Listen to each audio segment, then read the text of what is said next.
Hello and welcome to another video. I'm going to respond to all the comments from my previous upload. Some good positive ones in there, and typically, sometimes, the comment section is similar to wading through the swamps of Mordor, so I hesitate to even enter. But today, we're going to take a dive. I've scanned it. It looks nice and pleasant. All right. The first one from Van Bard Fitness, looking jacked in your freaking profile pic, dude. Look at those pecs, dude. Look at those titties. Discovered your channel recently. Great core message here, Matt! Exclamation mark. Hopefully more voices like yours will be heard in the future of fitness education. Emoji. Thanks, Van Bard Fitness. Appreciate the positivity, brother. Thanks for stopping by. All right, moving on. Davy Chiz, also looking pretty jacked in his little pic here. The guns, the pythons, hitting a little flex. It's wild how people try to act like there's a load more to it than this. I think this is in response to me explaining my opinion on how gaining muscle gain is relatively simple. And it gets overcomplicated by a lot of content creators today. Just to give some context, Davy Chiz goes on to say, nice vid, my dude. I think you should just keep doing you and document your lifts. Thank you. You tried the algo game and you didn't like it. Just be authentic, relatable, and keep posting your progress. Any actual lifter can tell straight away you're just a dude that loves lifting weights the way it should be for everyone. Appreciate it, man. I appreciate the kind words. Yeah, it means a lot. In the previous video, if you haven't watched it, that these comments are left on, I'm sort of talking about what the future of my content's going to look like and how I think the most impactful thing I could do is try to inspire others through just showing what I'm doing, documenting, making it simple. I think that's what people need. Oi Mickey 6110. I've seen you here before, my brother. I recognize your name. Anyways, Oi Mickey says, I appreciate your no-nonsense approach. I don't comment all the time, but I'm a regular viewer. It's cool to see your technique and intensity. The decline you use for the triceps extensions really blasts the hell out of my triceps. Love it. What more could we ask for in life than something that obliterates our triceps? Also, I notice you bend your wrists when doing curls. It's a good observation. I actually didn't realize I did that until maybe like 2 years ago. A fellow named Nick from Saskatchewan pointed that out. He's like, you really crank your wrists when you do curls. Like, I'm really flexing my wrists. Is there a specific reason for that? And I was like, oh, I do? Oh, I guess I do. And I find that, especially for the heavy sets, it reduces the amount of stress on my wrist if I keep it flexed in this strong position. Whereas if I'm going all the way open, and if I was to use a flat bar, I find there's a lot of stress on your wrists throughout the movement. If you're doing heavy loads, lighter weights, not as much of a big deal. And I would say you may feel more of like a stretch or a burn feel on your biceps if you keep your wrist neutral and use a straighter bar. But for the heavier sets where you're focused on progressive overload, the easy curl bar takes a lot of stress off the wrists. And then having some flex to them, I find alleviates basically all the previous pain that I had on my wrists. So if you're trying to grow your biceps, I would recommend doing some heavy sets at the beginning where you use an easy curl bar and potentially try flexing your wrists if you're having some wrist pain. It's obviously not going to fix every issue that you're having. Depends on what kind of wrist issue you might be having. But if you're just having some kind of mild, consistent pain, those are my recommendations. And that's why I do that for those heavy, because I'm loading up a lot of weight, 135 pounds on the total weight for those curls. And I don't really want to like accentuate the stretch and like have my muscle in a very lengthened position super taxed with that amount of load. And I'm moving at a faster explosive pace too. And so I feel like I kind of want things to be tight. You know, I want my wrists to be cranked and everything to be kind of locked in, my shoulders, for that specific kind of set. Doesn't mean you need to do that for everything. accentuating the stretch and opening up the joint more and letting more of that tension kind of happen when the muscle's lengthened is good with a bit of a lighter weight and a slower tempo. So that's the deal with the wrists there. Oi Mickey goes on to say that really helps, and I have a super curl bar with an increased easy curl angle because my wrists are messed up. Oh, well, there you go. Do you ever run into an issue when you get pain in your joints? ? Hope you keep posting, man. You do a great job. Do you plan on posting more videos on stretching? Oi Mickey, thanks for your time. Thanks for leaving a positive comment and sharing your thoughts. I appreciate that. To answer your questions, do you ever run into an issue where you get pain in your joints? Yes. I've had a fair share of joint pain. Not touching on my kind of previous bigger injuries, but the things I've dealt with over the last 5 years, training the arms, training the legs. Elbow pain comes and goes. Obviously, with the heavy overhead triceps extensions, there's the potential for some elbow tenderness. Pardon me, I'm going to take a quick sip of my cream soda. These Cove sodas with no sugar. Pops are coming back, man, if you haven't tried these things. I'm not a big pop guy because usually it makes your teeth like sticky, and I would always get a stomachache. Don't get me wrong. On a hot summer day, I will partake in a cool Dr. Pepper.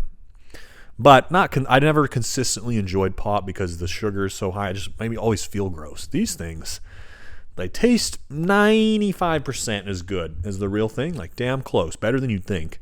And they don't give you any of the sugar, stomach, teeth issues. So cheers to that. Whatever else chemicals they put in there, I don't know. Is it actually healthier? Not sure. So joint issues, elbow pain with triceps, which is a really common one. I had a guy actually ask me a question today. And what I've found to help a lot is an excessive amount of warm-up sets. So for the triceps, I'm doing 7 warm-up sets. I start with the 60-pound dumbbell. I do 3 reps. I rest 2 minutes. I do a bunch of active mobility for my shoulders, depending on how my chest and shoulders and everything feels. I may do different kind of dynamic stretches to try to loosen everything up in between these warm-up sets. I go from the 60 to the 70 to the 80 to the 90 to the 100 to the 110, 120, 130, and then 135. All these weights are a little off. The dumbbells, you should add 5 pounds to each of them because my working set is actually with the 140. Small detail. That's a lot of warm-up sets. And initially I would maybe started with less, but then as the weight has gotten heavier and heavier and heavier, I feel that I need to do all those to make sure my joints feel good. And sometimes that first set with the 60, the elbows don't feel great. And something I've noticed is that, particularly in the overhead triceps extension movement, if I focus on my cues, a lot of the pain goes away. So when I'm doing these warm-up sets, I'm thinking about a couple things. One, I'm trying to keep my shoulders down. I found shrugging my shoulders up puts more stress on the elbows. Number 2, I'm thinking about scooping my elbows in. I'm not keeping them perfectly, pointed into the mirror or forward, but I'm trying to do that. I don't really want them to flare all the way out. And number 3, I'm letting the dumbbell kind of stretch me back some. When I do these things, it's taken some time, but I consistently focus on that. And if you do it with a lighter weight and you do warm-up sets, you can feel your pecs, your serratus anterior, your back, everything working together to hold that shoulder joint in a really solid position. And as I've mastered this, I feel like a lot of my elbow issues have cleared up. And it's allowed me to progress the weight quite substantially and drive a lot of strength and produce a lot of muscle growth, focusing on those warm-up sets and hitting those cues, specifically for the triceps for that exercise. So I think that's something that obviously it's tedious. You may not want to do it, but if you want to preserve your joints, particularly your elbows with triceps training, warm-up sets, and focusing on your cues, I think can make a huge difference. Because in that case of the tricep exercise, a lot of the tension is being handled by my shoulder joint and my, my scapula joint. Is that the fucking right word? Your shoulder girdle. That's the technical word, because your scapula is a joint, right? And then the ball and socket joint in your shoulder. These two things in your upper body are working together as stabilizers.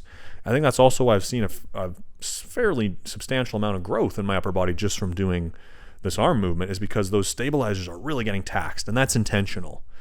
I'm focusing on it. I'm repeating it and ingraining it in. I remember when I first started doing the movement, I didn't really have that same type of control with the stabilizer muscles. It takes repetitive practice. And I did run into my fair share of elbow issues throughout that time.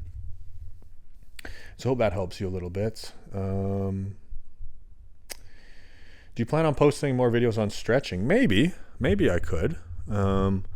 I guess my current hesitation is selfish in that when I do all of my stretching, it's kind of like a therapeutic time where I just sort of zone out and I listen to a podcast. I don't really talk to anyone and I just kind of like me time, so, and setting up the camera and then talking about what I'm doing, maybe at some point I will. I'm not saying I'm not willing, but this is the reason I haven't, is that I just value that kind of slow time to just escape. And pulling out the camera in the gym, it's not a huge deal, but it's always a little stressful. Like, people are definitely judgmental, and they have every right to. A lot of people are in there just working out, and they're just trying to exercise, and they see you with your camera, and it's like, who is this person think he is, blah, blah, blah. I don't blame them.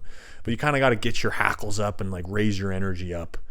And you also got to be considerate of other people in the background. I try to avoid, positioning the camera if there's some maybe lady in the background who's gonna be in the background, and I don't want to make her feel uncomfortable, so I just won't film, or I'll take another angle. Anyways, I say all that to just currently my routine. I enjoy keeping my stretching off camera, but that could change in the future.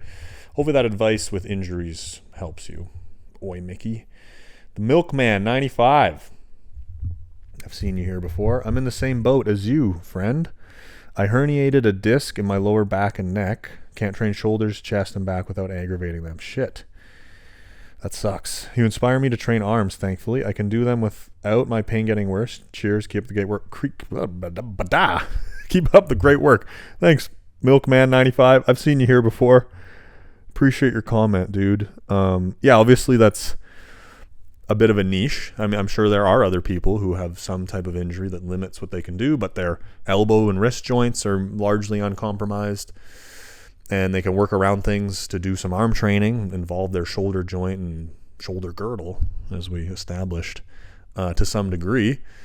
And I think that's awesome. I'm sorry to hear about your injury, and it sucks, but I hope that what you've experienced too is, when something's taken from you, it gives you more perspectives. It forces you to be grateful. When you're, it's like the trust fund kid. That's a tough life, because it's hard for them to be grateful because they were born with everything. It's hard for them to even appreciate having money. Just as an example.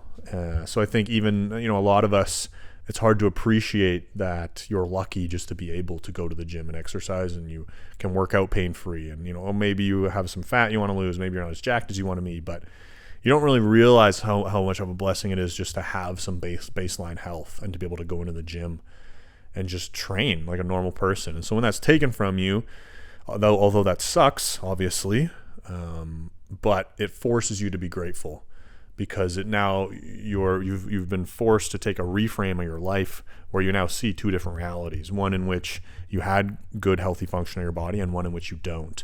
And so now anything that you can do with your body or to improve your state of injuries and be able to exercise, you're exceedingly grateful for.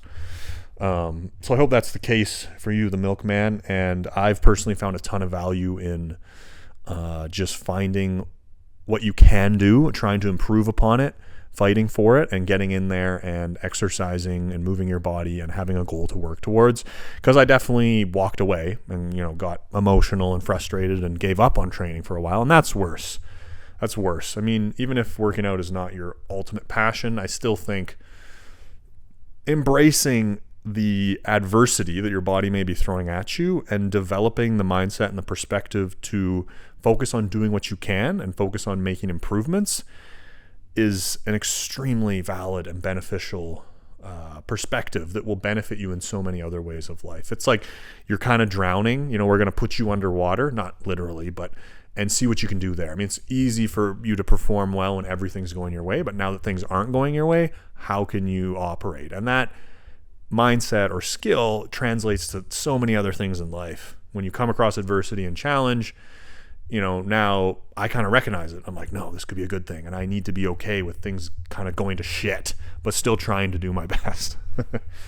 Not to get too theoretical, but JDM5299, regular commenter, a very strong individual. You don't have a ton of content up, but I've watched some of your shorts, and some of your lifts are really impressive. Your overhead press, your dips, so if you guys want to see somebody move some pretty serious loads, I was impressed. I always appreciate your feedback. We've kind of had some differing opinions at points, some opinions that are the same, but ultimately it's remained constructive and we've had a good dialogue. So I appreciate you taking the time to watch the content and give me your thoughts. Anyways, you go on to say, JDM says, your content works well regardless of views or money-making potential or lack thereof. Consistency and progression are the names of the game. People can benefit from seeing someone do the same shit all the time. It isn't entertaining, but if you love what you're doing, it shouldn't need to be always changing and evolving. My workouts are boring as shit, lol. Yeah, I appreciate it. And, I don't want to disregard anybody's comment, even if it's super negative. I'm not speaking about this in general. It'll make sense what I'm saying. But I have noticed that a lot of the people who kind of are aligned with my mindset, if I can see their channel, they're usually somebody who's also very committed to training and has, a decent amount of progress and has, really pushed themselves, which JDM, as I said, is clear to see that he's about it. And that sort of reaffirms some of my confidence in because sometimes a lot of the feedback will be like people just think completely different things. I'm like, it's hard for me to imagine living my experience with the gym and thinking what that person's saying. I'm like, whoa. But you forget that you're just putting something out there and you can't see who each person is, right? And that could be, a freaking 17-year-old kid in high school who's been lifting for 3 months. So obviously they're going to have a completely different perspective. Or it could be anyone, right? So, yeah, I don't know what I'm talking about, but that's just, it's nice to see. It always feels good when people kind of validate your thoughts. Not that everybody has to agree. I'm not expecting that, but it gives me some sense of relief and sanity to be like, okay, somebody else who's lifting, we agree on a lot of the simple things of consistency and showing up and, the things he's saying here. If you're really serious about training, this kind of is a representation of what the training process looks like. The workouts could be boring and it's repetitive and you try to make it as fun as you can and we love it, but it's not as sexy as a lot of content makes it seem. So Cameron Bird 8327, really good video, Matt. Thanks, Cameron. Me and Cameron went to school together in Saskatchewan, so good dude. A lot of good laughs, some shenanigans, and yeah. So Cam, hope you're doing well, dude. Thanks for leaving a comment. Vance 9090, really appreciate your videos, Matt. Been dealing with a back injury since about 2021. I've had a few times where I've had to fully stop lifting for sports for a decent amount of time. Sorry to hear that. Currently have been flared up since March. No pain, but a lot of nerve issues in my legs and even hands. Finally got the green light to start PT the last 4 to 6 weeks. But it'll be a while before I'm fully back. Big life-changing injuries really do change your mindset. I totally agree. On doing the things that you love. It's been very tough emotionally and mentally going through this complete rebuild process for a second time. However, that's life. I know when I'm back, I'll be able to appreciate getting a sick, nasty pump even more. Yes, sir. So let's all say a prayer for Vance 9090 in his recovery and send some positive vibes his way, because the injuries that he's dealing with, a lot of nerve issues in legs. It's a little unclear exactly the details, but he's dealing with nerve issues in his legs and hands. So he's going to be starting PT 4 to 6 weeks. He sounds like this is probably the second time or more that he's experienced these types of injuries. So it's tough, man. It seriously challenges your mentality when you're, again, it just comes back to gratitude. And, Vance is kind of touching on that at the end there, that this is a tough season for him and it's going to be difficult and challenging. But the light at the end of the tunnel is, man, what'll it feel like to get back in the gym and catch a pump? When things are stripped away from you, it has a funny way of making you appreciate even just the simplest thing of feeling a pump in your arms. So I've kind of already talked about that in reference to some of the other comments, so I won't ramble on anymore. But Vance, I hope that you can have a quick recovery in your PT coming up here, and that you're back in the gym getting a nasty Python pump soon enough. Peter H. Wong, I click on your videos because I know whatever knowledge, tips, advice, etc. is shared will come directly from your experience and expertise in the weight room, and that alone is invaluable. Thank you, my brother. Personally, I have the same view. I kind of want to hear from people that are as best as possible walking the walk.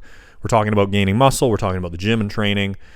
I want to hear from the most dedicated people who have the most exceptional results, exactly what they're doing. Doesn't mean that, science-based lifting that is more theoretical isn't also valuable.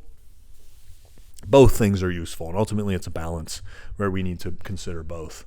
But I appreciate that, Peter H. Wong, that you're complimenting me and saying that, my tips are useful, because at the end of the day, I try to be as objective and adaptive as possible to what my body is telling me. And I want to be transparent that, it is a sample size of n equals 1 of what I'm seeing in my body. And I'm going to share transparently the experimentations and the results that I've gotten.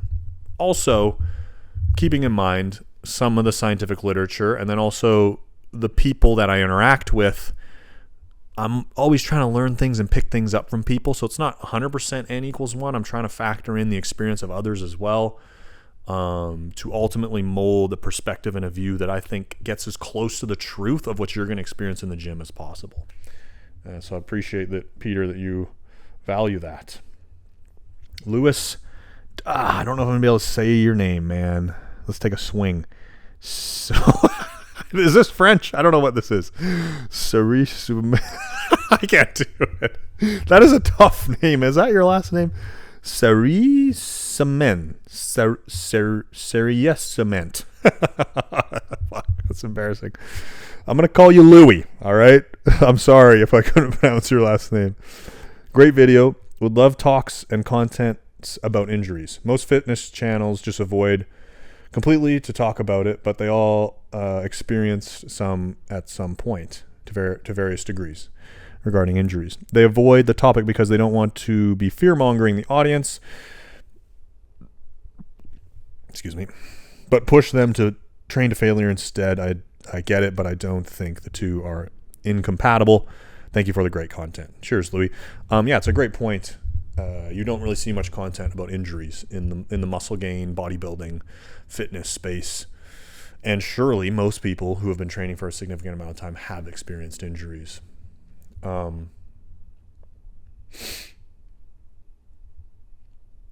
I think a couple key points that I would say on that. Number one is, again, warm-up sets. I think warm-up sets, I could say a million different things that you should do, but I also want to keep in mind what's practical. It's not always what's the optimal advice.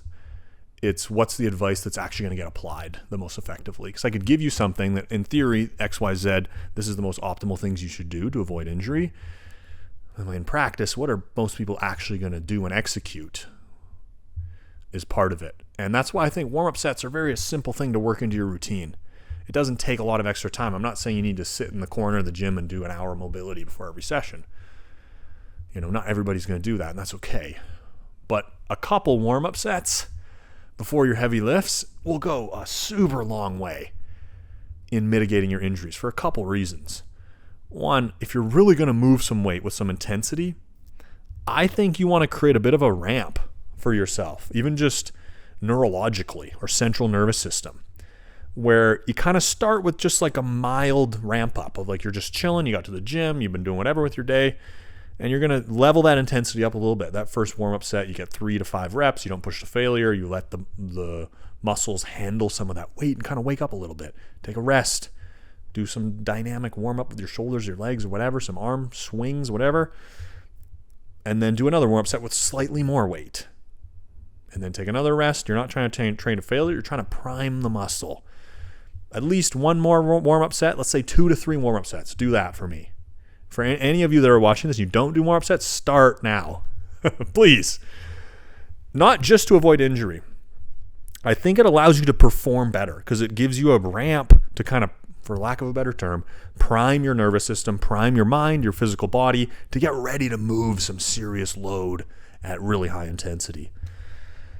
Second, specifically injury-wise, if you have some issue with any of your joints that day, it gives you a chance to screen for it at a lighter weight, at a lower intensity, where you can avoid getting the injury. If you just go straight to your working set or straight to failure on the first set and your shoulder's a little twinged because you've been sitting weird or you slept weird, you're not going to know that. This has happened to me. It happens to people all the time. You don't, and it just sneaks up on you. Boom! You strained something in your pec, your shoulder. You're kind of out for a month. That just happens. It's super frustrating. If you do these warm-up sets, you'll probably notice something feels a little off in those warm-up sets. So it's kind of like a screening process to see, like, does my body have everything today to push to the maximum so that when I go do that, I'm not going to get injured and it's going to be productive. And so if something feels a bit off, you can either try to work through it with some mobility, some stretching, or you can potentially just skip the workout or train at a much lower intensity or just move on to a different exercise. There's, a multitude of different strategies you could take. A lot of them are kind of common sense, but starting with those, basically just don't push to maximum failure with the weight that you intended in that exact exercise if your joints are feeling like there's something wrong. Because that's usually when the injury is going to happen. So listen to that feedback. If your body's like, my knee feels messed up in these warm-up sets, don't load up your max weight and push to failure until you can do some warm-up sets where it feels good. And if you can't get some warm-up sets in where it does feel good, then you got to let it go that day because it's not worth injuring yourself and being out of the gym for a month and losing progress. So that's probably the number one simple tip that I would have for you guys. The second thing would be to invest in learning about your anatomy.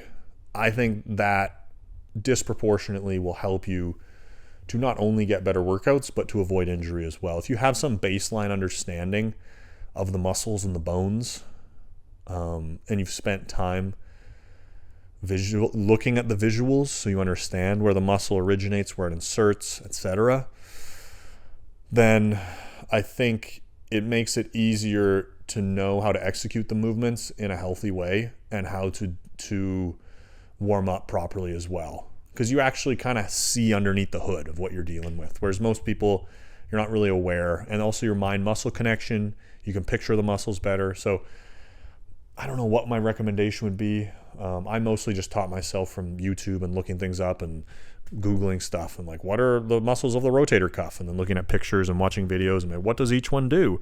And then you find a video that shows you, if you just type into YouTube, what are the 4 muscles of the rotator cuff? There'll be a simple video with animations that shows you. YouTube's a beautiful tool.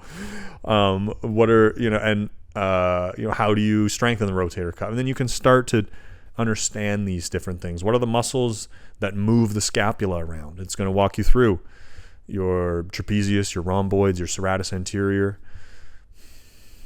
Is there other muscles that are going to attach and move? Levator scapula.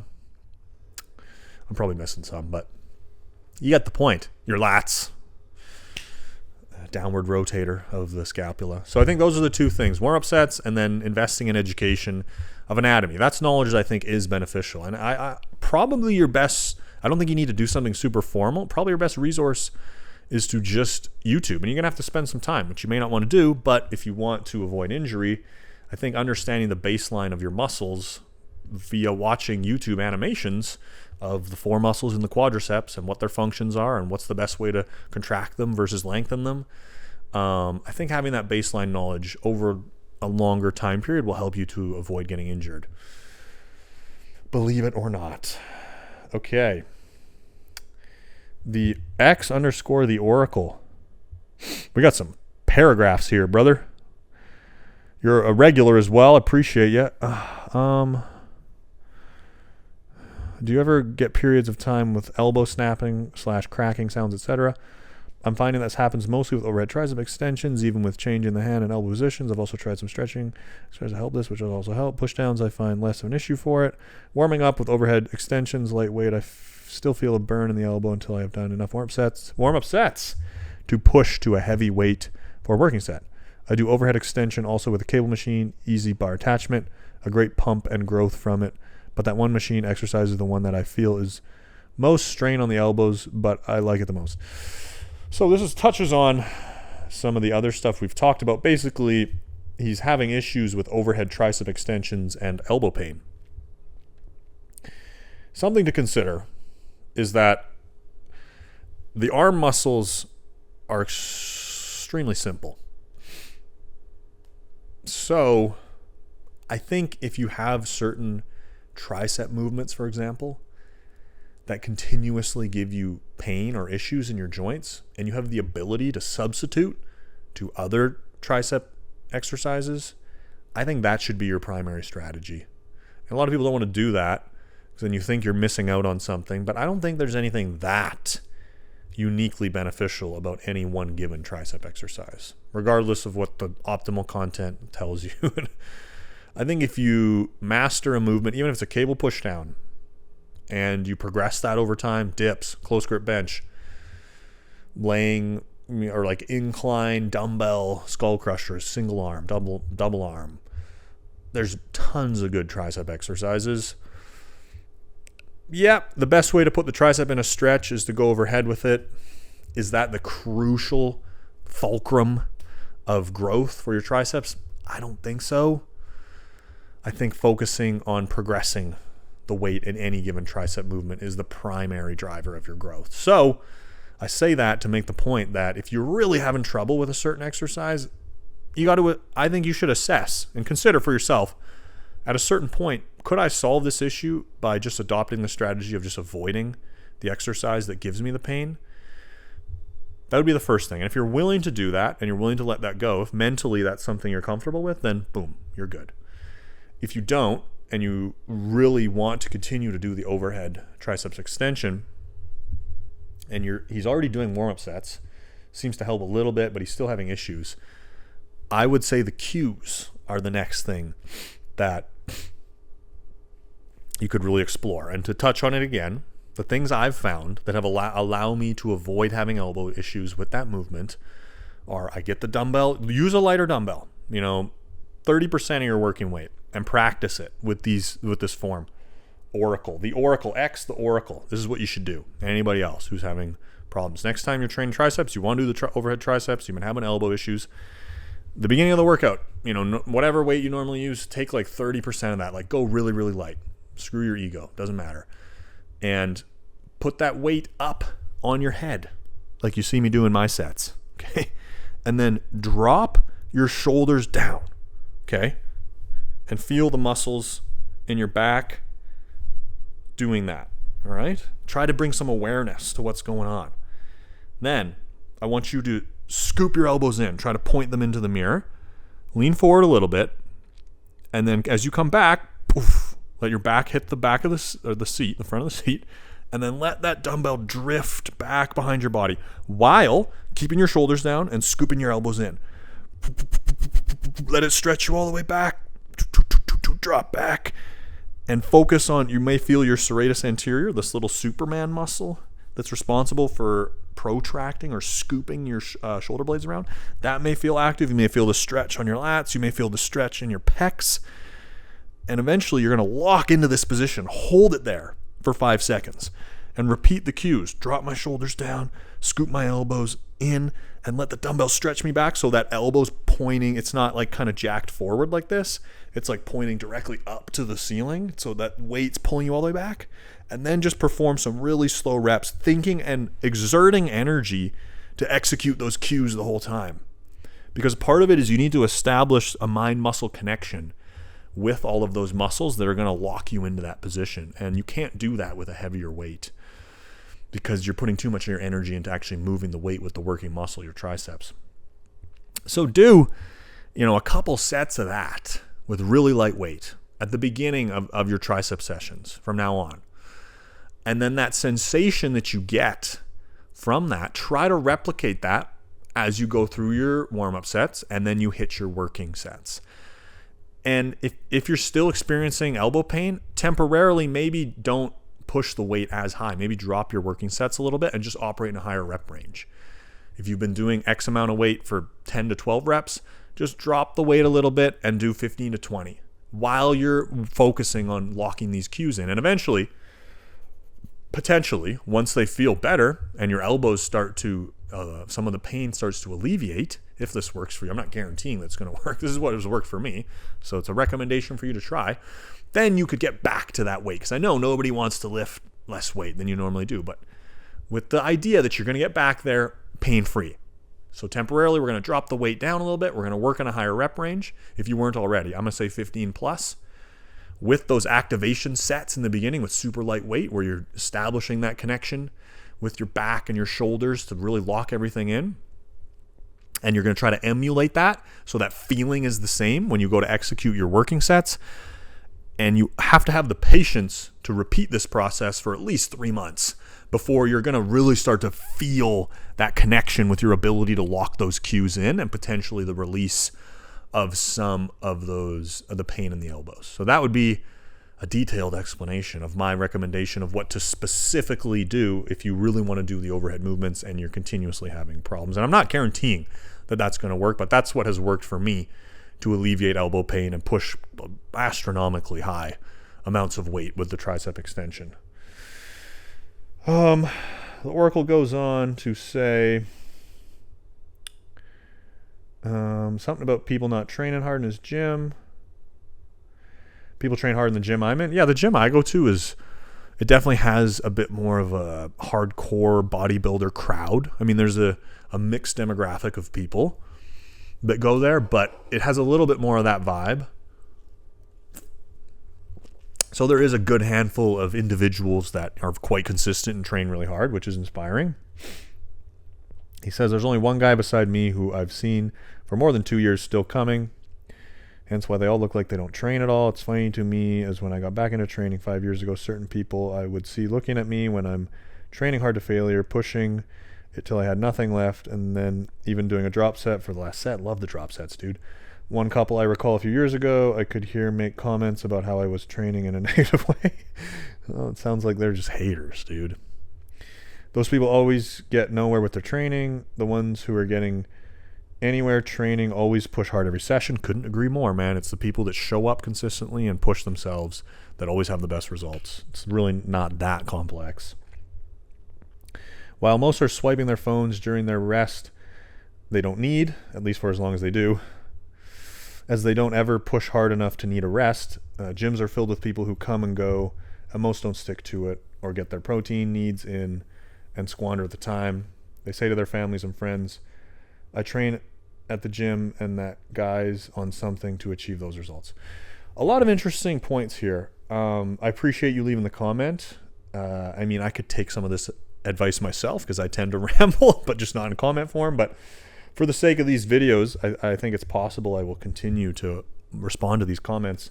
The oracle, maybe try to tighten up the comment a little bit. Okay, that's some constructive feedback. But overall, it's an interesting message, and there's something that I want to touch on here that's a good point that you bring up. You're summarizing the experience in the gym for any like really serious lifter. Is, the majority of the people in there, it's depending on the gym you go to, at least a good chunk of them are not going to be as serious about lifting as you are. They're not going to train as hard. They're not going to be as consistent. And humans in general, we have a tendency to judge anyone that's doing something different than us. But I would encourage you to try not to focus too much of your energy on what other people may be thinking of you. Because in reality, they don't really care too much. And even if, this couple that you reference, and I'm kind of speaking to all of you guys here, I think this is something that we could all learn from. The Oracle's bringing up a good point here that I think we can all benefit from. That couple you're referencing it felt like they were judging you or they said something about your training. They went home and then never thought about you again, probably. It's if you feel judgment from somebody, it feels like in that moment their whole existence is about judging you.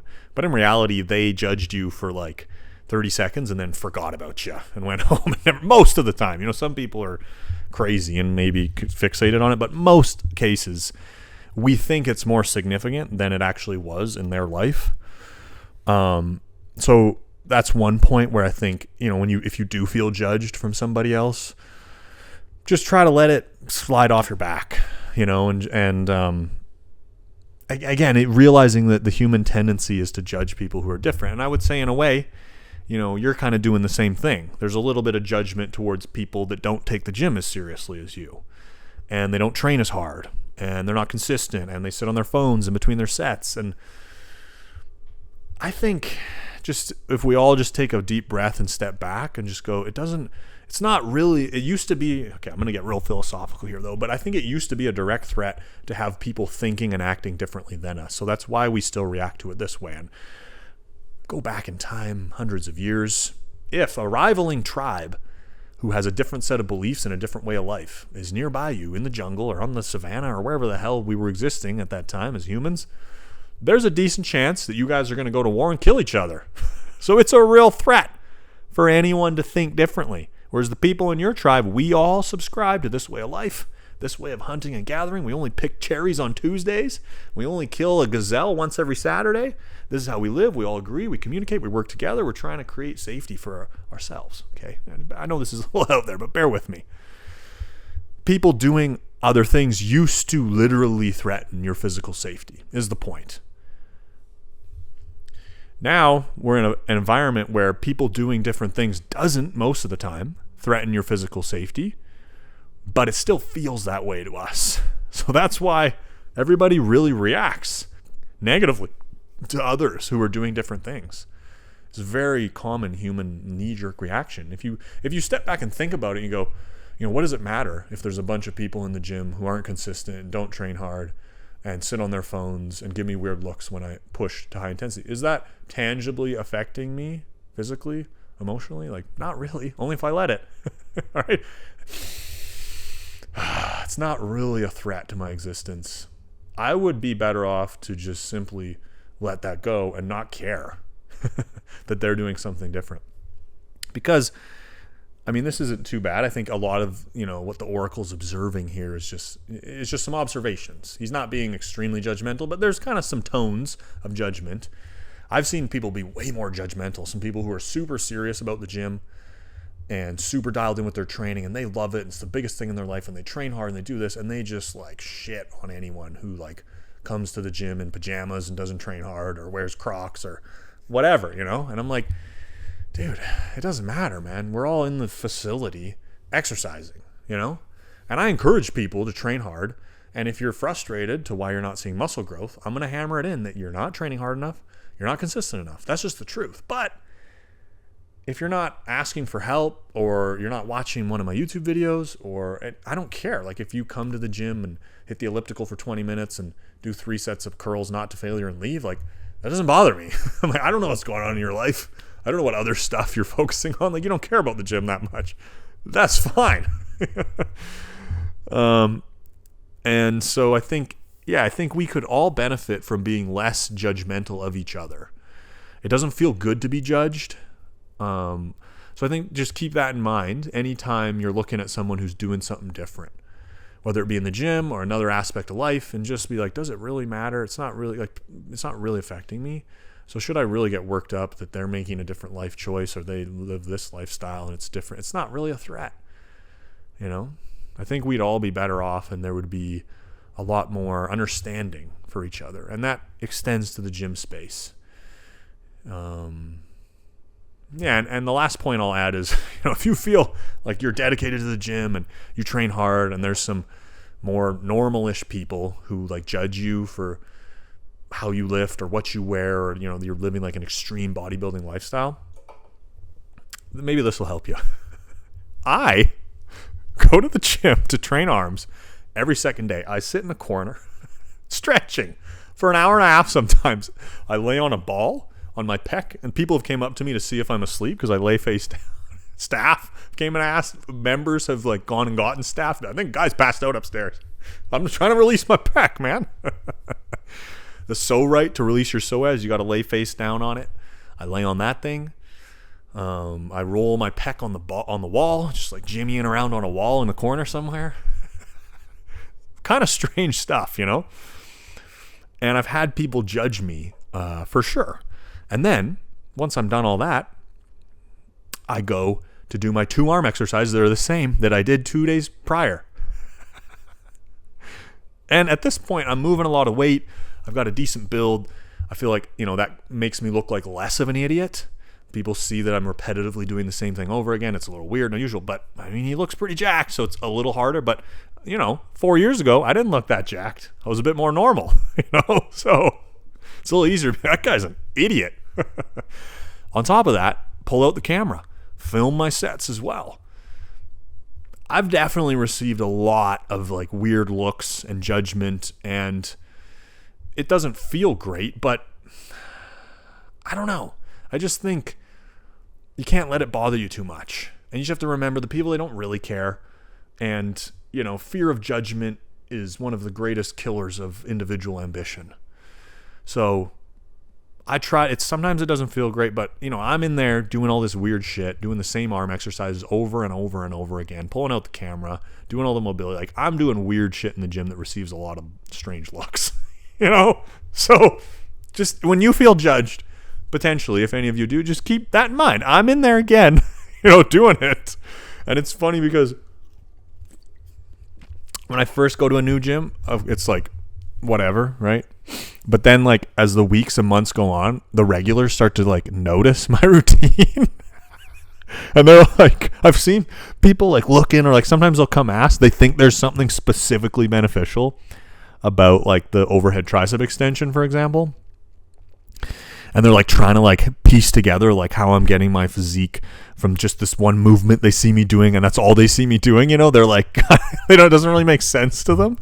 And they're like thinking there's some like, fat new like miracle fad. That's kind of a funny reaction.